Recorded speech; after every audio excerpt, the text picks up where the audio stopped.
이번 시간에는 목수가 하는 일에 관해서 알아보려고 하는데요. 왜 하는 일을 알아봐야 하느냐? 두 가지 이유가 좀 있어요. 첫 번째는 목수를 직업으로 택하신 분이라면 목수가 어떤 일을 하는지조차는 기본적으로 이제 파악을 하셔야 되고, 꼭 직업적은 아니더라도 일반인들도 인테리어나 셀프 인테리어에 관한 관심은 많이 있잖아요. 셀프 인테리어나 인테리어를 할 때 목수가 하는 역할이나 하는 일을 잘 파악을 해야지만 인테리어를 성공할 수가 있는 겁니다. 그래서 오늘은 인테리어 목수가 인테리어 안에서 어떤 역할을 하고 어떤 일을 실질적으로 하는지, 이것을 한번 알아보도록 하겠습니다.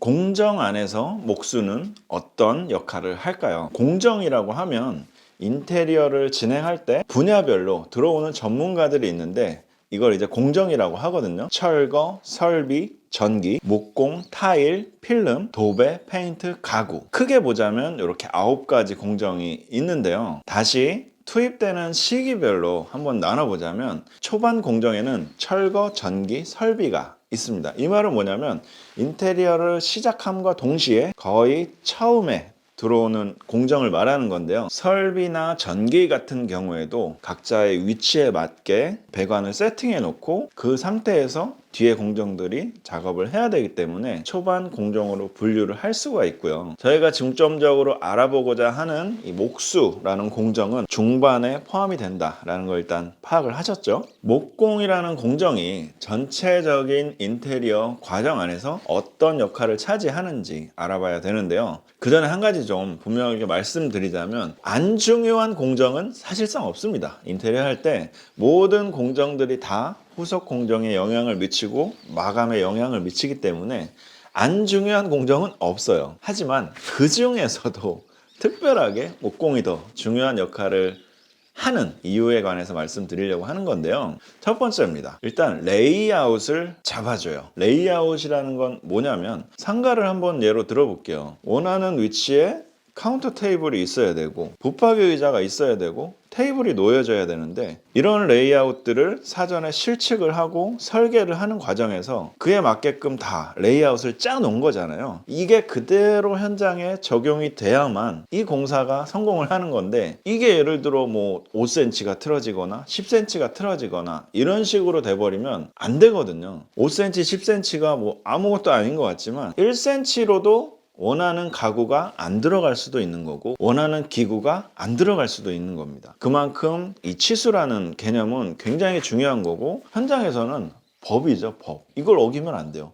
이걸 어기면 모든 계획이 다 틀어지기 때문에 그만큼 이 치수라는 거는 굉장히 중요한 핵심 가치고, 이 치수를 지켜가면서 레이아웃을 만드는 작업을 실질적으로 목수가 한다. 이 레이아웃이 기본적으로 중요하기도 하지만 이 후속 공정에 미치는 파장이 엄청납니다. 기본적으로 이 레이아웃을 잡아가는 과정에서 수직, 수평, 직각 이런 요소들을 저희가 꼼꼼하게 맞춰가면서 작업을 하는데, 이것들이 틀어지게 되면 어떻게 될까요? 예를 들어 목수가 레이아웃을 잡는 과정에서 직각을 조금만 잘못 잡았다고 생각을 해볼게요. 바닥에 예를 들어 타일을 깔아야 되는데 어떻게 될까요? 직각이 틀어지면 전체적으로 타일의 직각이 다 틀어지면서 끝에 부분으로 갈수록 굉장히 지저분한 모양새가 나오겠죠. 일하기도 힘들어지고 마감도 깔끔하게 안 나오는 파장이 생기는 거거든요. 도배도 마찬가지입니다. 석고보드를 얼만큼 깔끔하게 시공을 해놨느냐에 따라서 도배 품질에 지대한 영향을 미치고요. 페인트는 사실상 가장 목공과 밀접하게 연관이 되어 있다고 할 수 있어요. 목공이 얼만큼 깔끔하게 목공을 시공해놨느냐에 따라서 1시간이면 될 작업을 3시간, 4시간 이런 식으로 시간을 쏟아 부어야 되기 때문에 전체적인 인테리어 공정에서 보면 어떻게 되겠습니까? 전체적인 인테리어의 금전적 손실이나 마감 품질의 저하로 이어질 수밖에 없겠죠. 여러분이 인테리어 업자한테 일을 맡겼다면 뭐 책임지라고 하면 되니까 상관없잖아요. 하지만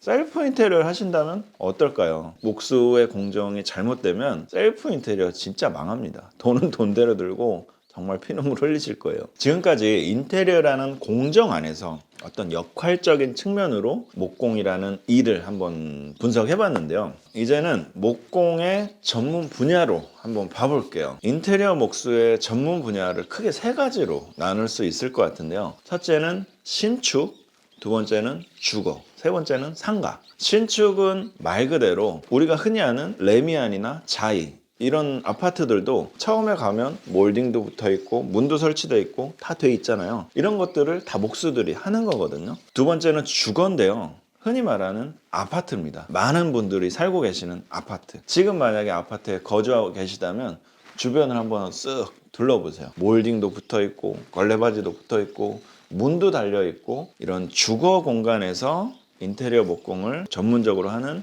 주거 분야가 있고요. 세 번째 상가는 우리가 커피숍을 가거나 뭐 스터디 카페를 가거나 뭐 당구장을 가거나 어디를 가셔도 목공으로 관련된 목공일이 있습니다. 이런 것들을 다 목수가 작업을 하는 거거든요. 이렇게 신축, 주거, 상가 세 가지 분야로 좀 볼 수가 있는데요. 신축 목수 같은 경우에는 대부분 신축에서만 작업을 합니다. 조금 이게 특성이 다른 게 뭐냐면, 신축 같은 경우에는 한 품목에 대해서 굉장히 전문성을 가지고 하는 직업이라고 할 수 있어요. 저도 이제 신축 목수를 한 10년간 했는데요. 5년 동안은 문틀만 세웠고요. 5년 동안은 천장 작업만 했습니다. 천장과 문틀은 타의 추정을 불허할 정도로 신의 경지에 올랐었는데, 중요한 건 다른 것들은 잘 접하지 못해서 좀 실력이 떨어졌다고 해야 될까요? 네, 그만큼 어떤 한 품목에 대해서만 좀 집중적으로 작업을 하는 경향이 있고, 주거 같은 경우에는 처음부터 끝까지 다 해요. 하다못해 몰딩 걸레바지부터 마지막에 방문 손잡이 다는 것까지 A부터 Z까지 목공에 관한 모든 품목을 다 소화를 합니다. 그리고 굉장히 세심하고 꼼꼼하게 작업을 해요. 어떻게 보면 주거 전문 목수들의 가장 큰 장점이라고 할 수도 있거든요. 굉장히 세심하고 꼼꼼하다는 거. 이유인 즉슨 우리가 살고 있는 곳이기 때문에 미관적인 게 굉장히 중요하거든요. 아주 굉장히 사소한 이런 부분들도 크레임으로 연결이 될 수가 있기 때문에 굉장히 꼼꼼하고 세심하게 작업을 합니다. 몸이 그렇게 익숙해져 있어요. 상가는 조금 특성이 다른데요. 뭐 꼼꼼함이 떨어진다? 약간 이런 것보다는 조금 넓은 시각으로 작업을 좀 대하는 것 같아요. 사실 주거 같은 경우에는 레이아웃이 거의 정해져 있고 그 안에서 어떤 세심한 작업들을 해 나가는 위주라면, 상가 같은 경우에는 아무것도 없죠. 우리가 빈 상가를 들어가게 되면 아무것도 없고 거기서부터 레이아웃을 이제 잡아 나가면서 마무리까지 해야 되는데, 현장의 특성에 맞게 전체적인 레이아웃과 이런 공정과의 조화를 효율적으로 풀어가면서 일을 해야 되는 그런 특성이 있는데요. 그런 과정 속에서 사실 이렇게 뭐 세세하게 뭐 1mm, 2mm를 맞추기 위해서 노력을 한다든가, 어떤 부분에 대해서 미관적으로 굉장히 좀 신경을 써서 작업을 한다든가, 이런 부분들은 물론 있긴 하지만 상대적으로 불필요하다. 너무 그렇게 꼼꼼하고 세세하게 작업을 하려다 보면 큰 것들을 놓치고 전체적인 작업 효율이 떨어지기 때문에 어떤 거 중요한 포인트만 짚고 일을 좀 빨리빨리 팍팍팍 이렇게 쳐나가는 이런 특성이 좀 있거든요. 실제로 저도 주거 쪽에서 오래 일을 하다 보니까 이 꼼꼼함이나 세세하게 하는 그런 습관들이 몸에 배어 있어서 상가로 갔을 때 조금 많이 버벅댔던 그런 경험이 있습니다. 어떻게 보면 사소한 차이고 주거나 상가 구분 없이 올라운드로 활동하는 목수들도 많이 있지만, 엄연하게 분야별로 특징이 있고 실제로 목수들이 주거나 상가 쪽으로 구분이 돼 있기 때문에 이렇게 나눠줄 필요는 있을 것 같아요. 인테리어라는 큰 틀에서 목수의 일에 대해서 알아봤고, 전문 분야별로 목수의 일에 대해서 알아봤는데요. 목수의 일 그 자체는 어떨까요? 과연 목수들이 하는 일이 종류로 따져보면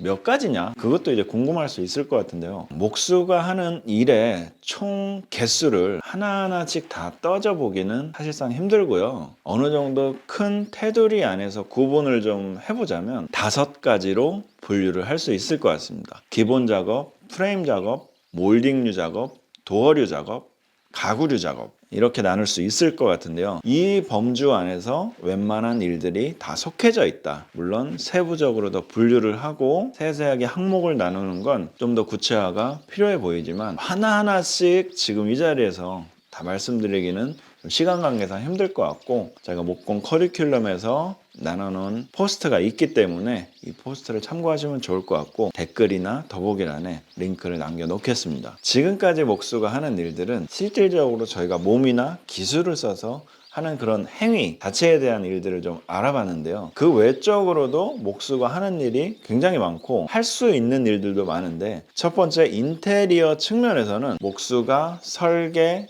디자인, 감리, 컨설팅 이런 것들을 할 수가 있는데요. 실제로 셀프 인테리어 시장에서는 목수가 이런 역할들을 많이 하고 있고, 인테리어 업체를 상대할 때도 아무래도 다양한 현장에서 다양한 인테리어들을 보다 보니까 최신 트렌드라든지 요즘 유행하는 인테리어 스타일이라든지 이런 것들을 많이 알고 있잖아요. 그런 조언들을 인테리어 업체 사장님들에게 해주기도 하고, 셀프 인테리어 할 때는 당연히 그런 경험들을 공유해드리고 컨설팅을 해주기도 하죠. 예를 들어 셀프 인테리어를 성공하려면 이런 공정들을 신경 써야 되고 이런 식으로 역할을 해야지만 잘 마무리할 수 있다. 이런 컨설팅 역할이 실질적으로 셀프 인테리어 하시는 분들에게는 큰 도움이 됩니다. 그리고 다른 공정을 소개도 해주기도 하죠. 인테리어 시각 말고 직업적인 측면에서 한번 보자면, 목수일 외적으로 목수는 할 일이 상당히 많습니다. 행정이나 실무에 관련된 그런 일들이거든요. 견적,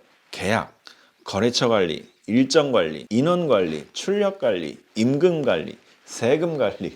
이게 뭐 끝도 없습니다. 사진도 찍어서 인스타도 올려야 되죠. 블로그 포스팅도 해야 되고 유튜브 촬영도 하고, 이런 마케팅적인 일까지 따지면 정말 목수들이 이게 하는 일이 정말 많아요. 진짜 술도 먹어야 되고요. 직업적인 측면에서 이런 부분을 말씀드린 이유는, 목수를 준비하시거나 혹은 목수에 관심이 있어서 직업을 택하시는 분들은 이런 일들도 분명히 잘 하셔야 되고 잘 준비를 해야 된다, 이런 차원에서 말씀을 드렸습니다. 오늘 목수의 일에 관해서 분석해본 내용들을 정리를 한번 해볼게요. 일단 인테리어 관점에서 목수의 중요도는 이제 다들 아시겠죠? 그만큼 인테리어 업체는 좋은 목수와 관계나 거래를 맺는 게 가장 중요하고요. 셀프 인테리어 같은 경우에는 목수를 잘 만나는 게 셀프 인테리어 성공 확률을 결정짓는 아주 중요한 요소입니다. 그리고 내가 셀프 인테리어에 대한 지식이나 경험이 좀 부족하다 하더라도 컨설팅 능력이나 설계 감리 능력이 있는 그런 목수를 잘 만나신다면 그런 부분들의 도움을 받고